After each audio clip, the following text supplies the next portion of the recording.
Hello किसान भाइयों, यदि आप 15 से 20 हजार रुपये खर्च करके बढ़िया मुनाफा कमाना चाहते हैं इस सीजन में, यानी कि जाड़ों में 1 से 2 महीने के अंदर, तो दोस्तों हाँ, ये वीडियो बिल्कुल आपके लिए ही है। किसान भाइयों, बहुत कम किसान ऐसे होते हैं या बहुत कम सब्जी फसलें ऐसी होती हैं जिनमें कॉन्फिडेंस के साथ में कहा जा सकता है कि आप इस फसल से 3 से 4 लाख रुपए कमा सकते हैं। तो दोस्तों, यदि आपको बढ़िया कमाई करनी है तो दोस्तों वो है अगेती भिंडी।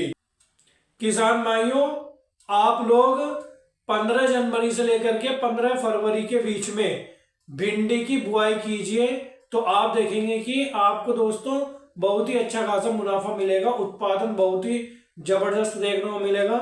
आपका दोस्तों 15 से 20 हजार का खर्च आएगा और आपका उत्पादन जो आपका लाभ होगा वो होगा 3 से 4 लाख रुपए, बशर्ते आपका मैनेजमेंट अच्छा होना चाहिए और जो आपकी देख रेख है या स्प्रे शेड्यूल है वो आपका बढ़िया होना चाहिए।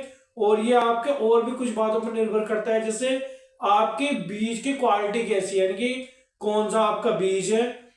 और किसान भाइयों, खरपतवार के आप कितना नियंत्रण कर रहे हैं, जुताई कैसी है आपकी, किस समय पर आप खाद दे रहे हैं, कौन से खाद दे रहे हैं, कितनी मात्रा में आपके खाद हैं, और दोस्तों किस तरह की आपकी उस स्थान पर क्लाइमेट है, यानी कि किस तरह का मौसम है। तो दोस्तों ये बहुत कुछ बातों पर निर्भर करता है, परंतु मैं आपसे ये गारंटी के साथ कहता हूं कि भिंडी की एक फसल ऐसी है, इसके दाम कम नहीं होंगे यदि आप इस समय पर लगा देते हैं तो जनवरी माह में, यानी कि 15 जनवरी से 15 फरवरी के बीच में। किसान भाइयों, सबसे पहले हमें देख लेना है कि हमारे यहाँ का मौसम कैसा है। यदि आपके यहाँ कुछ ज्यादा ही ठंड पड़ती है आपके इलाके में, तो किसान भाइयों आप भिंडी की बुआई अभी मत कीजिए। जोश खरोश में आपको बुआई नहीं कर देनी एकदम से, कि जैसे मैंने कहा कि 3 से 4 लाख रुपए मिलेंगे, तो आपको एकदम से नहीं करना है। यदि आपके इलाके में बहुत ज्यादा ठंड पड़ती है किसान भाइयों, तो आपको इंतजार करना है, लगभग 25 जनवरी के बाद में आपको भिंडी की बुआई करनी है। नहीं तो दोस्तों आपका पौधा कुलमुला जाएगा, ये जो पाला वगैरह पड़ रहा है उससे दोस्तों आपका पौधे की जर्मिनेशन नहीं होगी। तो किसान भाइयों, आपको इंतजार करना है और आपको ये कौन सी मिट्टी में लगाना है, यानी कि मिट्टी आपकी किस तरह की होनी चाहिए। किसान भाइयों, आपकी मिट्टी दोमट और जैसे काली मिट्टी होती है, और दोस्तों लाल मिट्टी होती है, और ये इस तरह की जो मिट्टी होती है भारी मिट्टी होती है, इसमें आपकी फसल अच्छी रहती है। यदि दोस्तों आपके खेत में इस तरह की मिट्टी नहीं है, आपके खेत की मिट्टी रेतीली है, तो किसान भाइयों आपको खाद का उपयोग ज्यादा मात्रा में करना है, यानी कि देसी खाद आपको 4 से 5 ट्रॉली सड़ा गला डालना है। किसान भाइयों, जब आप अपने खेत को ताकतवर बना लेते हैं, यानी कि खाद वगैरह का उपयोग आप अच्छे से करते हैं, मैनेजमेंट अच्छे से करते हैं, ताकतवर बना लेते हैं, यानी कि जुताई वगैरह भी अच्छे से करते हैं, तो किसान भाइयों आपकी फसल लंबी अवधि तक चलती है। दोस्तों आपका मैनेजमेंट ही निर्भर करता है कि आपकी फसल कितनी लंबी चलेगी। या दोस्तों आपकी फसल जितनी लंबी चलेगी उतना किसान भाइयों आपको फायदा होने वाला है, यानी कि आपका जो तुड़ाई है, जो हार्वेस्टिंग है वो बढ़िया होगी, तो आपको उत्पादन यानी कि रेट मिलने वाले हैं लंबे समय तक।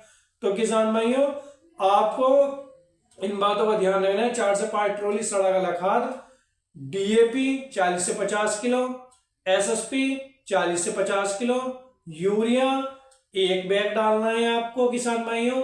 और किसान भाइयों इसमें आपको मिला लेना है पोटास।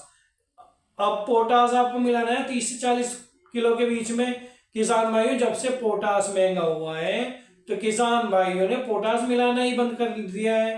तो किसान भाइयों आपको ऐसा नहीं करना है, आपको दानेदार पोटास मिलाना है। एक पाउडर वाला आता है, आपको वो नहीं लेना है, आपको ग्रेन्यूल वाला लेना है, जो आप स्क्रीन पर देख रहे हैं पोटास, यानी कि दोस्तों आपको मिला लेना है। और आपको किसान भाइयों 3 किलो प्रति एकड़ के हिसाब से आपको सल्फर मिला लेना है। तो किसान भाइयों आप देखेंगे कि आपका जो खेत है वो ताकतवर हो जाएगा आज, यानी कि आपके खेत की मिट्टी उपजाऊ हो जाएगी। तो दोस्तों आपको ये खाद डालने हैं अपने खेत में, और उसके बाद में किसान भाई आपको फिर से जुताई कर देनी है अच्छे से। किसान भाइयों जुताई का क्या महत्व होता है। जुताई का महत्व मैंने आपको पिछली कई वीडियोज में ही बता दिया है।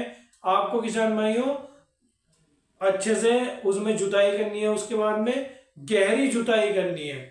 किसान भाइयों जब आप गहरी जुताई करते हैं, जब आप सिंचाई करते हैं, तो आपका पानी जो सिंचाई का पानी है वो नीचे तक जमीन में जा पाता है। तो दोस्तों एक तो जुताई का फायदा यही होता है, और दूसरा फायदा ये होता है कि जिसे मिट्टी में कोई दीमक वगैरह लग जाती है तो वो ढेला उखड़ जाता है, यानी कि मिट्टी पलट जाती है, तो वो सनलाइट में आकर के जब उस पर सनलाइट पड़ती है, सूर्य का प्रकाश पड़ता है, वो दोस्तों उससे नष्ट हो जाता है।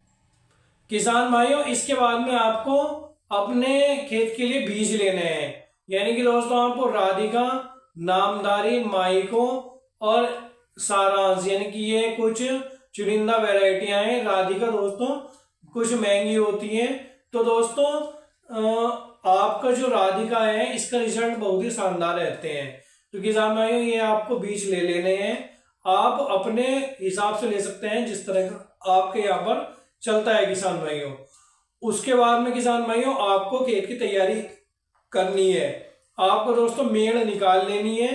आपको किसान भाइयों जो मेड़ निकालेंगे आप, उसका दोस्तों फायदा क्या होता है, और जो आप क्यारी निकालते हैं उसका क्या बेनिफिट होता है। जो आप क्यारी निकालते हैं उसका जो पौधा होता है वो 20 दिन लेट चलता है मेड़ की अपेक्षा। तो दोस्तों आपको मेड़ निकाल लेनी है, और किसान भाइयों आपको बीज लेने हैं 2.5 से 3 किलो के बीच में 1 एकड़ में। दोस्तों आपको बरसात की तुलना में ज्यादा बीज लेने होते हैं। आपको किसान भाइयों ज्यादा बीज इसलिए लेने हैं, आपका पौधा घन का रहेगा, तो जब आगे चलकर मई, जून या अप्रैल में जो गर्म हवाएं चलेंगी तो दोस्तों आपका पौधा प्रभावित नहीं होगा लूओं से। तो दोस्तों इसलिए आपको कुछ ज्यादा बीज लेना है जिससे आपका पौधा घन का रहे। और किसान भाइयों आपको पौधे से पौधे की दूरी रखनी है 1 फीट।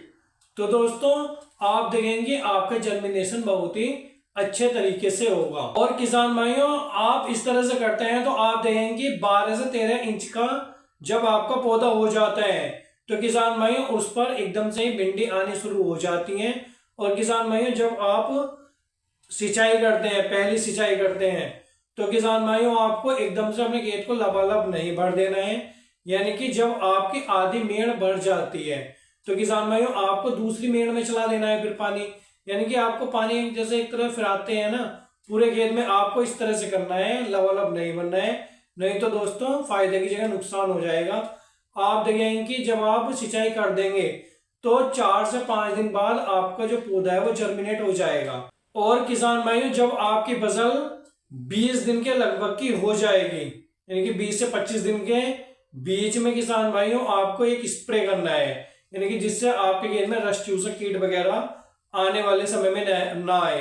तो किसान भाइयों आपको एसिटामेप्रिड के साथ में आपको साफ मिला लेना है, साफ मिला लो या दोस्तों एंट्राकोल मिला लो, और उसमें दोस्तों आपको जिंक और थोड़ा मात्रा यूरिया की भी ले लेनी है। तो दोस्तों आप देखेंगे रस चूसक कीटों का बिल्कुल सफाया हो जाएगा आपके खेत से। तो दोस्तों इस तरह से आपको करना है। यदि आपको अब भी कोई दिक्कत आ रही है तो दोस्तों मैं विकास राज आपकी बिल्कुल पूरी सहायता करूंगा। आप दोस्तों मुझे कमेंट बॉक्स में कमेंट कर सकते हैं या दोस्तों मुझे कॉल भी कर सकते हैं, डिस्क्रिप्शन में मेरा मोबाइल नंबर है। किसान भाइयों आज की वीडियो में बस इतना ही, मिलते हैं अगली वीडियो में एक अच्छी जानकारी के साथ।